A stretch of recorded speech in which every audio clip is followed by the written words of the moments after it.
की लालू प्रसाद यादवांच्या पक्षाने ह्यांच्यातली काही आमदार फोडण्याचा प्रयत्न केला। जनतेचं कॅरेक्टर चांगलं न राहिल्यामुळे राजकारण आमचं दूषित झालं असं वाटतं का?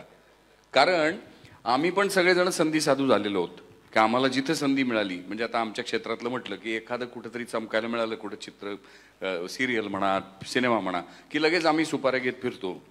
तर ह्या पद्धतीचं माणसाचं पैशाकडचं आकर्षण आणि पैशातनं येणारी सत्ता हे खूप जास्त झालंय। त्याला माध्यमांचा खूप मोठा हातभार आहे। तुम्ही असं राईटफुली म्हणालात की 2014ला प्रशांत किशोरांनी एक गंमत केली जी ब्रेक्झिटच्या वेळेस तिकडे झाली होती, तीच गंमत इथे झाली आणि मोदी साहेब पंतप्रधान झाले। आता त्या मीडियाची प्रॉवेस जो पॉवर आहे ती तुम्हा लोकांच्या लक्षात आली, त्यामुळे तुम्ही आमचे गट पाडता की तुम्ही या पद्धतीचा विचार करा, त्या पद्धतीचा विचार करा, आणि मग आम्ही करतो कारण आम्हाला ते सोशल मीडियाचं व्यसन लागलेलं आहे आणि मग आम्ही जे काय असेल ते एकाच्या मागे जातो। पण मुद्दा असा आता होतोय की आम्ही ज्याच्या मागे गेलो तो नेमका कुठे आहे हे त्याचं त्यालाच आठवण झालंय। म्हणजे आता नाही का, आता तुम्ही म्हणाल की नाही, आता नितीश कुमार त्यांनी म्हणजे त्यांचं हे काढलं तर इकडं तिकडं तळ्यात मळ्यात चालूच आहे। बरं, आता आयडिओलॉजी नावाचा जो विषय आहे तो विषय काय उरलाच नाही। मग त्यापेक्षा म्हणजे मला एक असं वाटलं की बाबा सगळे पक्ष नष्ट करून टाकायची नावं आणि सगळ्यांनी इंडिपेंडंट उमेदवारांनी निवडून यायचं आपापल्या जीवावर, मग तिथे एकदम घोटाळ्याने बसायचं आणि ठरवायचं की आपण गिरीजी हे बोलणं फार सोपं आहे। हे त्याच्यामध्ये झालं तर एक गोष्ट अशी आहे की आताच्या काळामध्ये जे नितीश कुमारांच्या बाबतीत घडलं त्याच्यामध्ये काहीतरी कारण असेल। आम्ही थोडंसं त्याच्या खोरात जायचा प्रयत्न केला। मला असं कळलं की लालू प्रसाद यादवांच्या पक्षाने ह्यांच्यातली काही आमदार फोडण्याचा प्रयत्न केला आणि त्याची कुणकुण राज्याचा प्रमुख म्हणून त्यांना त्या ठिकाणी लागली। ती लागल्यानंतर की बाबा आता मी मनाचा मोठेपणा दाखवला, हे सत्तेमध्ये नसताना ह्यांना पद दिलं, उपमुख्यमंत्रीपद दिले, मंत्रीपदं दिली, आम्ही एकत्र काम करायचं ठरवलं, पुढं एकत्र राहायचं ठरवलं। असं असताना ज्या प्रकारे तिथं काही गडबडी सुरू झाल्या त्याच्यातून तिथलं सगळं चित्र बदललं आणि पुन्हा नितीश कुमारांना ती भूमिका घ्यावी लागली जी आज तुम्ही बोलून दाखवताय।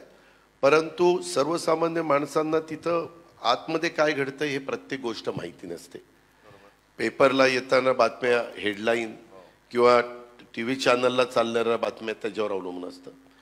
बरं, तुम्ही एक बघा, TV चॅनल वेगवेगळी, सोशल मीडिया नाही म्हणत, TV चॅनल्स, त्याच्यामध्ये TV चॅनलच्या माझं कदाचित ते म्हणणं चुकीचं असेल असंही मी मान्य करीन, पण TV चॅनलच्या असणाऱ्या जो काही तो चॅनल असेल त्याच्या संपादकांना किती अधिकार आहे आणि मालक लोकांचं ह्यांना किती ऐकावं लागतं, हाही खूप विचार करणारा प्रश्न आहे। त्याच्यामध्ये खूप उघडपणे कोणी बोलणार नाही कारण प्रत्येकाला आपलं आपलं काम चालू ठेवायचं आहे, आपल्यावर कुठलं गंडांतर येऊन द्यायचं नाही आहे, ही वस्तुस्थिती आहे। आणि त्यामुळं ते दबक्या आवाजात काय करायचं असेल ते करत असतात।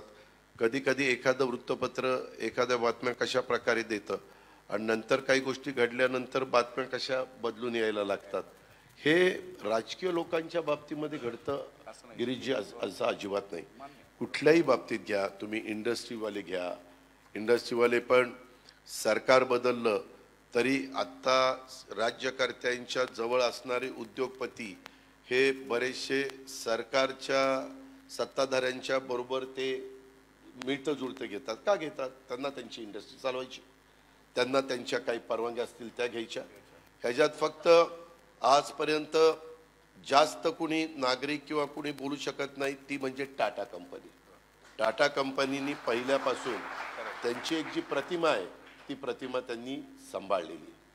त्याच्यामध्ये काय एकदम ते असे आले आणि 10-15 वर्षात एकदम टॉपला गेले असं त्यांच्या बाबतीत घडलं नाही।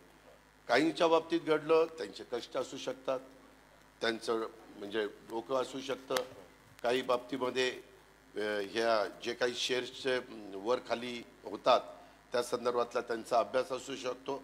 अशा वेगवेगळ्या बाबी त्याच्यामध्ये आहे। परंतु कुठल्याही क्षेत्राच्या संदर्भामध्ये आता मी पण अनेकदा 1991 साली मी राजकारणामध्ये आलो खासदार म्हणून. मी 87ला सुरुवात केली एक कार्यकर्ता म्हणून.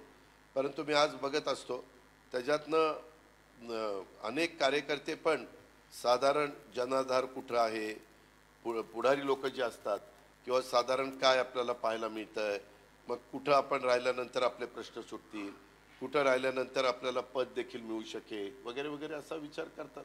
आणि मनुष्य स्वभाव आहे. तो काळ म्हणजे आता तुम्ही शिवाजी महाराजांचा काळ आठवला तर तो वेगळाच होता. त्यावेळेस असले कायदे बियदे नव्हते, एकदम कडेलोटच होता. त्याच्यानंतरचा काळ बदलत बदलत गेला. ब्रिटिशांचा काळ वेगळा आला. ब्रिटिशांच्या काळात काही लोक ब्रिटिशांना सरेंडर झाले, काही लोक सरेंडर न होता शेवटपर्यंत लढत राहिले. देशाचा इतिहास बघितल्यानंतर काही राजघराणी त्यांनी ब्रिटिशांची मिळतं जुळतं घेतलं, त्याच्यावर त्यांचे किल्ले, त्यांचे महाल ते सगळे अबाधित राहिले. परंतु छत्रपती शिवाजी महाराजांचं किंवा छत्रपती संभाजी महाराजांचं तसं झालं नाही. ते लढत राहिले. कधी तह करत असताना ते थोडंसं 2 पावलं पुढं मागे सरले असतील, परंतु त्यांनी शेवटपर्यंत आक्रमकपणा त्या ठिकाणी सोडला नाही.